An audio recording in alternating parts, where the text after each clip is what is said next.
Pyramid को देखोगे या किसी भी पिरामिड को ओपन करोगे या थोड़ा सा इसमें आप ना इमेजिन करोगे तो बहुत अच्छा रहेगा, है ना।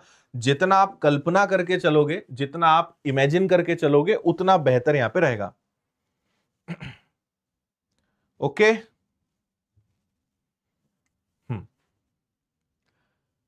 तो पहले इसको समझते हैं। देखो क्या हुआ, आपने बना लिया ये इस प्रकार का एक बेस, ठीक है। ये पिरामिड का वो बेस है जो आपको दिख नहीं रहा। फिर इस पिरामिड के, अगर मतलब मैं एक पिरामिड को ओपन कर रहा हूं, कुल मिला के ऐसा कह सकते हैं, है ना। हम एक पिरामिड को क्या कर रहे हैं, एक पिरामिड को ओपन कर रहे हैं।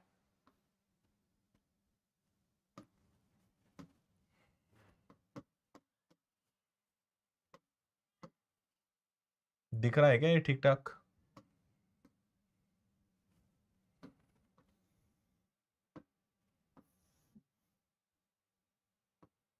एक तरफ से ये आ जाएगा, फिर कॉपी कर लेते हैं।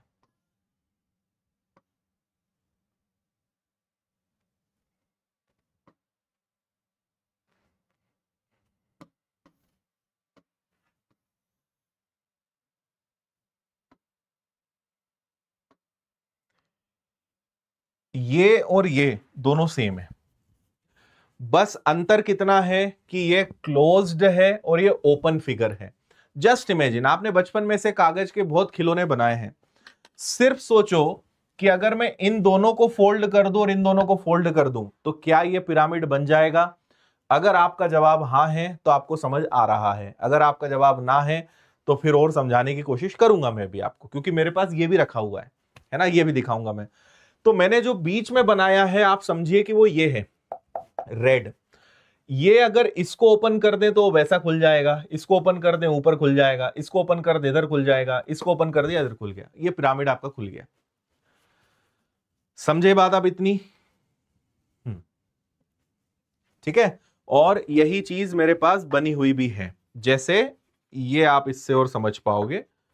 इसके बाद तो फिर हर एक बच्चा समझ ही जाता है।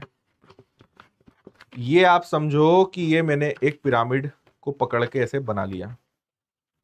ये मैंने बहुत समय पहले अपनी टीम से बनवाया था, है ना। तो शायद आपको ये दिख रहा होगा, ये पिरामिड है ना, ये पिरामिड है।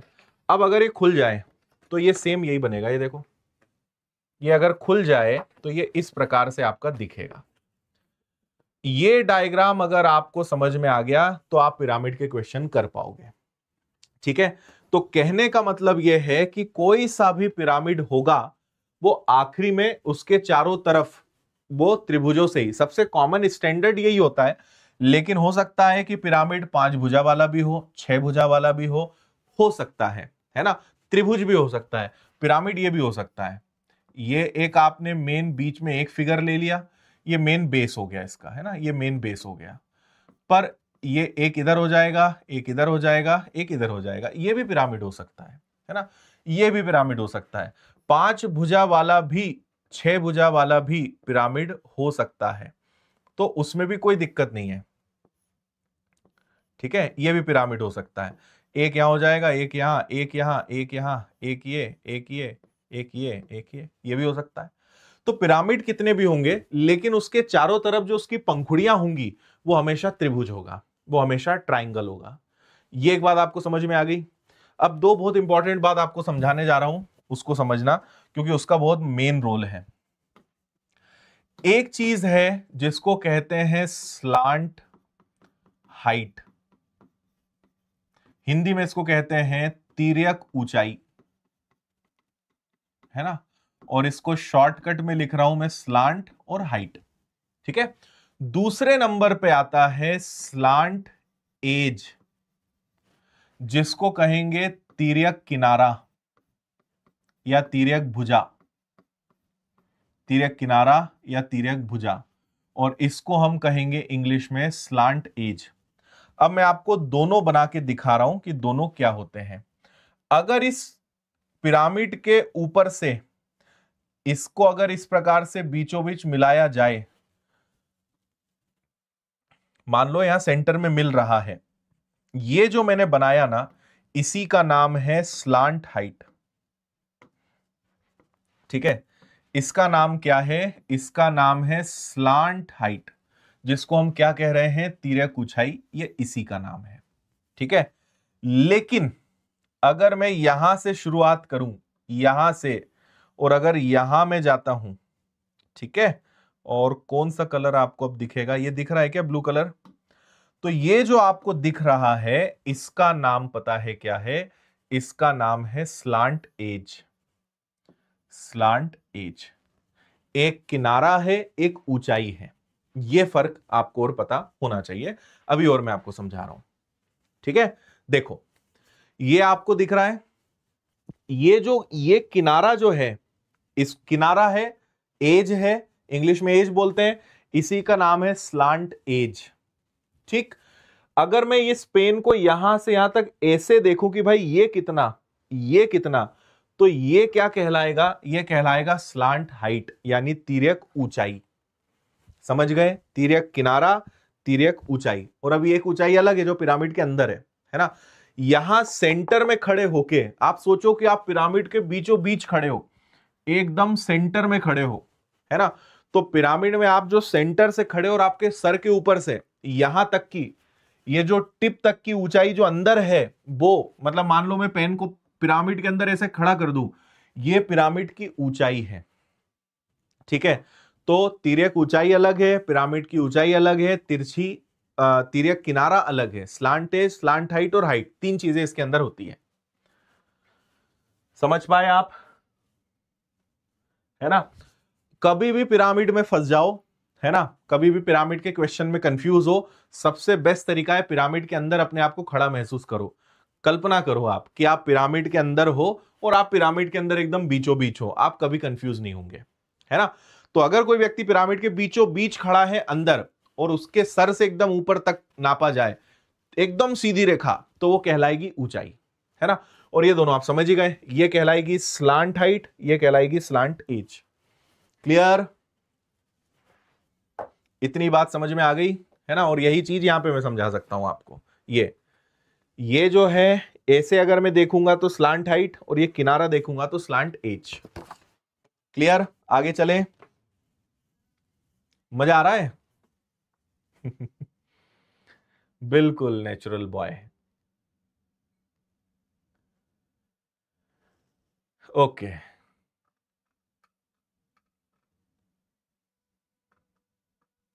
ठीक है। अब आपको एक चीज और समझाता हूं।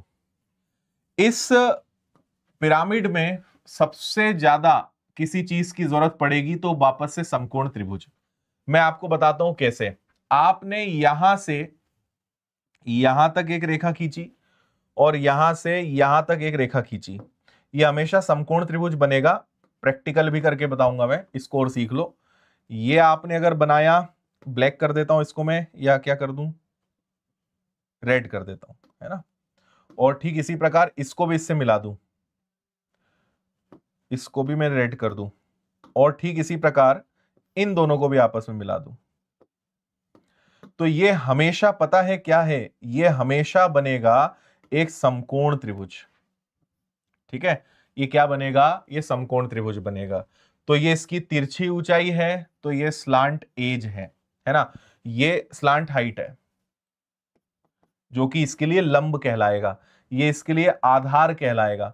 अब जो भी है आधार यहां से यहां तक है, और ये इसका स्लांट एज कहलाएगा, और ये इसका बेस आधार कहलाएगा। तो ये हमेशा अपने आप में क्या बनाएगा? ये एक समकोण त्रिभुज बनाएगा। आप अब सिर्फ इतनी सी कल्पना करिए मात्र कि ये आपके पास त्रिभुज है।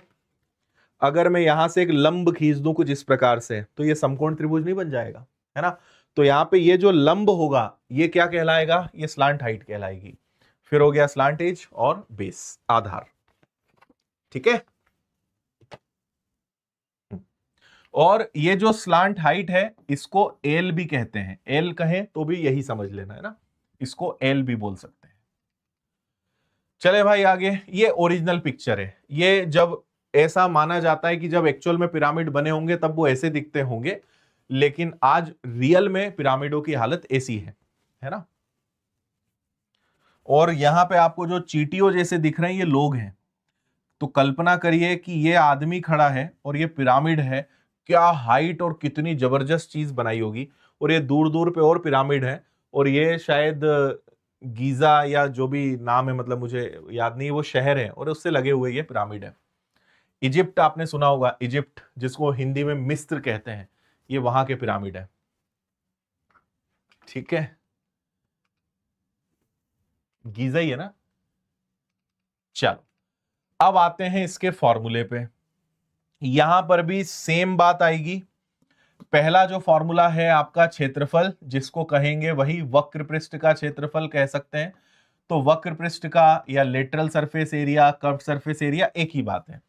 अब वक्र पृष्ठ का क्षेत्रफल मतलब क्या कहलाएगा, ये चारों 1 2 3 और 4, इन चारों का जो क्षेत्रफल है ये वक्र पृष्ठ का क्षेत्रफल कहलाएगा।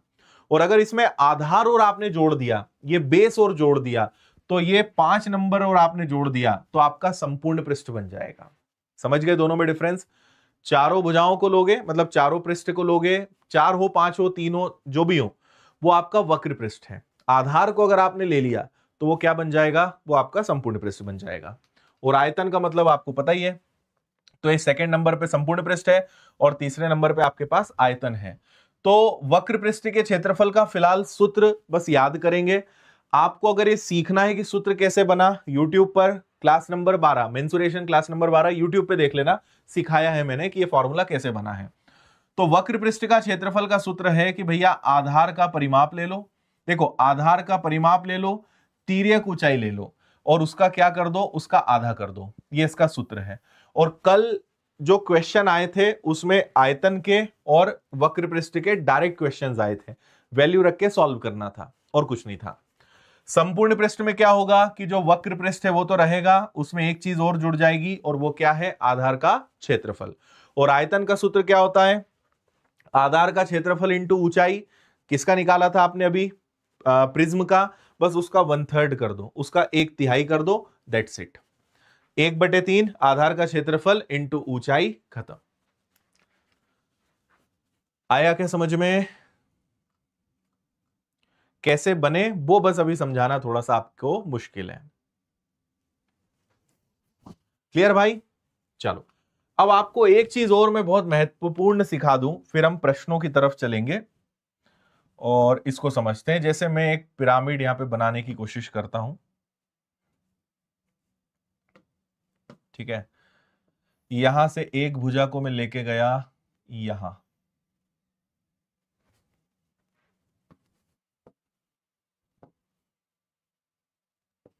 ऐसे यहां से एक भुजा को लेके यहां गया,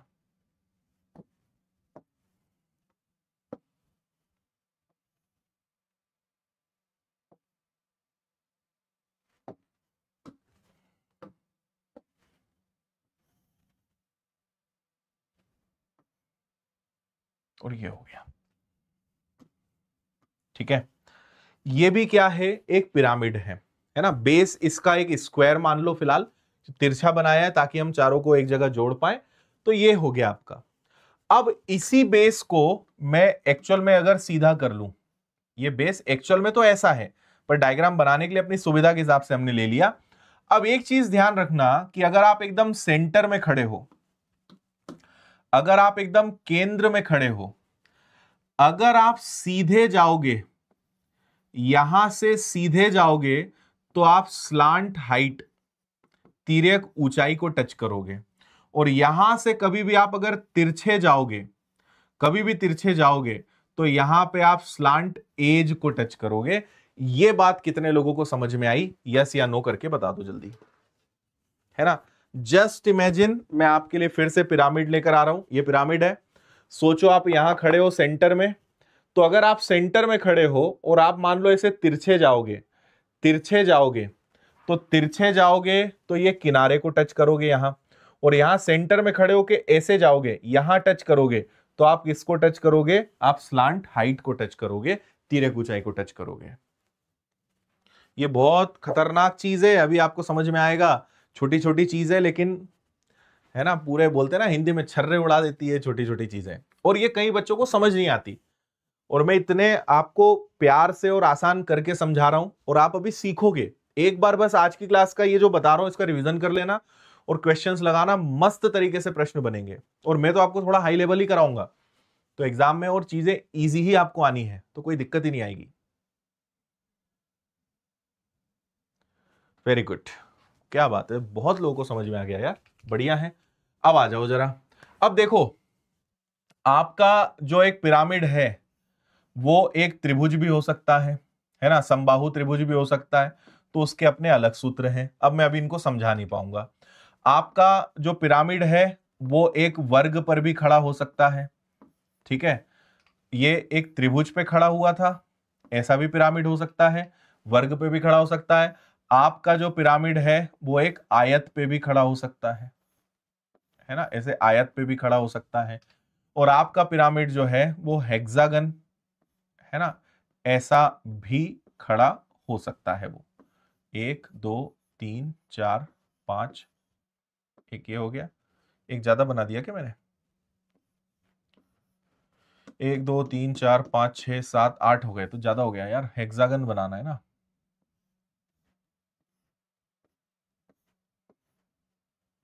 1 2 3 4 5 और ये 6, ये हेक्सागन हो गया, ठीक है। अब मेन बात मैं आपको बताऊं, अगर हेक्सागन का क्वेश्चन आया तो आपको षटभुज यानी हेक्सागन के फॉर्मूले यूज करना है, आयत आया तो आयत के फॉर्मूले यूज करना है, वर्ग आया तो वर्ग का फॉर्मूला चलेगा, समबाहु त्रिभुज आया तो समबाहु त्रिभुज का फॉर्मूला चलेगा। तो आधार क्या है, सारा खेल उसी का है। यही चीज हमने प्रिज्म में भी सीखी थी, यही चीज अभी हम पिरामिड में भी सीख रहे हैं। अब एक क्वेश्चन करते हैं, उसके एक पिरामिड का संपूर्ण पृष्ठ का क्षेत्रफल क्या होगा जिसका आधार 8 सेंटीमीटर भुजा वाला एक वर्ग है और ऊंचाई दी है। देखो कितना प्यारा सवाल है, इस बार एक वर्ग है, ठीक है, वर्ग पर आपका पिरामिड खड़ा हुआ है। तो संपूर्ण पृष्ठ का क्षेत्रफल मतलब ये इसका क्षेत्रफल, इसका क्षेत्रफल, इसका क्षेत्रफल, इसका क्षेत्रफल और इसका 1 2 3 4 और 5, इन पांचों का क्षेत्रफल संपूर्ण पृष्ठ का क्षेत्रफल कहलाएगा, ठीक है भाई। तो देखो आधार कितना है, आधार 8 है, ये हटा देता हूं नंबरिंग में ना। तो ये कितना है, ये 8 है। अच्छा, इसका जो ये बेस है इसका क्षेत्रफल तो क्लियर पता है कि यार इसका क्षेत्रफल कितना आ जाएगा, इसका क्षेत्रफल 64 आ जाएगा।